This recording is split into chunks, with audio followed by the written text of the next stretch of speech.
Welcome to another episode of Inspired Content. It's another board game week, and this week we'll be looking at a game called Arch Rival. It's a party game, sort of like Jenga or those types of games. So I'll take this out, show you what the pieces look like and the basic gameplay. Then I'll come back out and talk about how I'd rate it as a game, and then ideas and inspirations I get from this game. So I'll see you on the other side of that. Okay, so the basics of this game is you've got this arch that you can set up the individual buckets. You can arrange them, I guess, in any way you want, but there's different colors on each bin, and then there are these supports that you slide in, and it's on this balance that you can then you rock this in, and then you can remove them.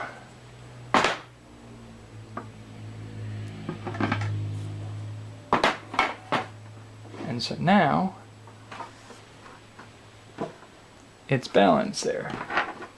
You've got two dice, one with numbers, 2, 5, 3, 4, 3, and 3. And then you've got one with the colors, red, green, blue, yellow, purple, and 3 wild cards. And you've got a variety of pieces like these in different colors. You got things like that, things like that.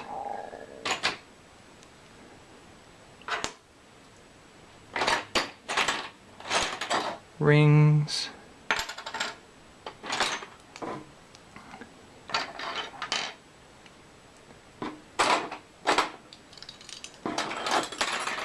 Should be red, blue, orange, greens, and yellows. Should be 2 of each, I believe, for each shape.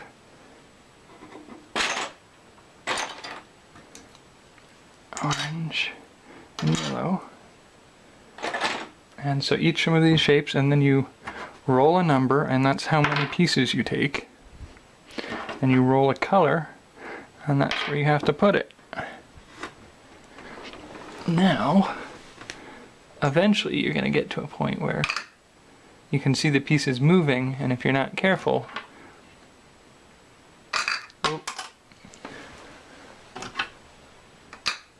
overloading it will cause it to collapse.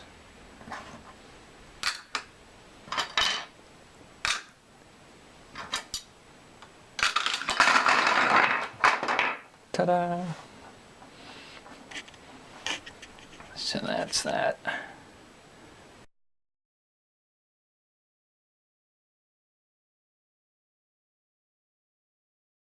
So, Arch Rival. I have to say, I love the concept of this game. In execution, it's a little disappointing. And I think that has more to do with basically the fact that when I assembled this and played this, it's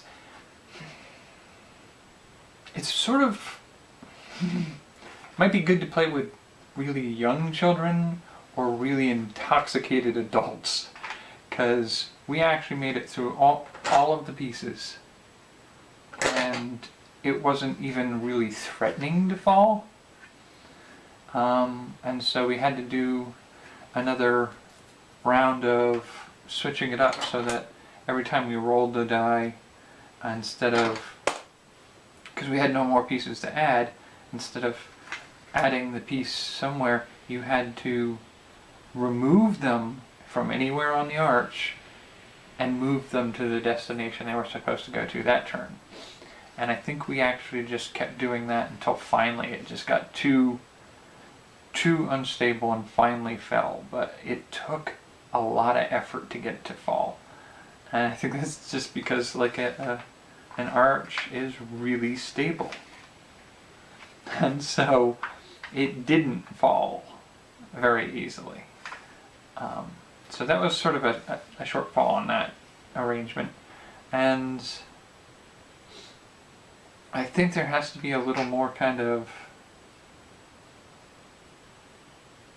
the thing about the block towers that you do with stuff is there's always that kind of strategy. Do you pick from here or here? And it's always your poor choices that make it fall, not random chance, which is something this has a little more of. But other than that, I'd say it's a pretty decent game. So, ideas and inspirations from this. For the first idea on this one, I thought it would be kind of nice to be able to have, because this is a balance and it goes off when you weight one side too much, it'll drop. I feel like the taking of the pieces to place should also be a risk factor. And I think that's something that's kind of missing from this right now. So for me, the idea of being able to start them on here and take them off and then put them, but I want them to be in cups on the end so that just pulling one out disrupts a lot of them, but also risks upsetting the whole balance, and so it's more risky. In the middle, it's not a huge deal. Got a lot less rock and tipping on that. Okay, just a simple add-on would be to make these pieces truth or dare. You know, if you roll your dice and you have to pick 3 and you have to place them, to have the option to do a truth or a dare that's written on one of them instead of putting it on there, I think that could definitely be a lot more fun to do. This one's a little bit of a twist on this, is everybody kind of rolls up a store of the pieces. So you'd roll the number die in a circle until all the pieces were gone, and if you roll, you know, a 5 or a 3 or a 1, well, I guess there isn't a 1, is there? A 5, a 3, or a 2, or a 4. You roll up the pieces, and then you pick all those pieces up and put them in your pile, and then when everybody has their collection of pieces, you then have the number of rounds that are, like the person with the least number of pieces, that's how many rounds there are. So as you go around, it's sort of like trying to get rid of your pieces before the person with the least number of pieces gets rid of all theirs. And so your turn might come and you may have 5 pieces left, but the person with the least number of pieces only has 1 piece left. Then yeah, you definitely need to, you know, place your pieces fast. This one, I would say to relabel the die, because you've got red, green, yellow, blue, purple, and then you've got the arch rival numbers on there. And I feel like gameplay could be improved by only having like 4 colors and having 4 of those colors be pluses and 4 of those colors be minuses. And the goal would be to start the arch half full, evenly distributed, and then you roll, and out of one of the color bins, you have to pull that number of pieces and move them to another one. It might also be possible to arrange it in a way where you have two teams. So there's a team win and maybe an individual win, depending, where the teams are playing for use up all the pieces to fill it or empty it. And whichever team gets to their goal first wins. Anybody who knocks it over, they lose as the individual. So that's, I think that would be an interesting twist on the game, because there's more than one way to win. There's a part of me that says I want to see if I can make a giant version of this for like a lawn game. You set it up on the lawn, and you could use larger blocks instead of the small pieces here.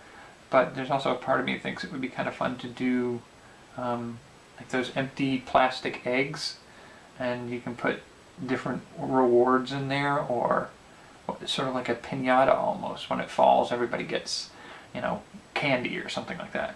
But set it up as a giant version on a balance of some kind, and everybody gets a set number of eggs, and it's a competition who will bid the most eggs they can get for the color that's rolled on the big die.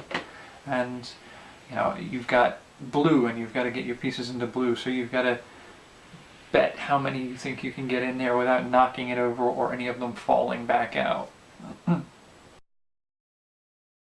This one's a little complicated, but the idea for this one is do sort of like a pan balance game, only you have a set of cards with set weights. And so you put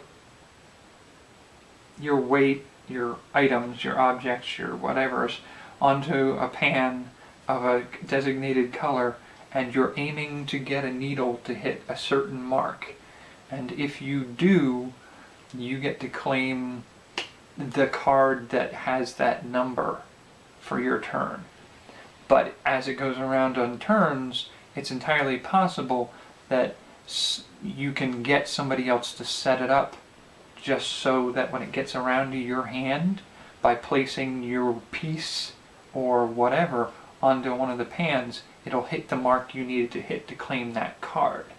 And the winner is the one who gets a set of cards.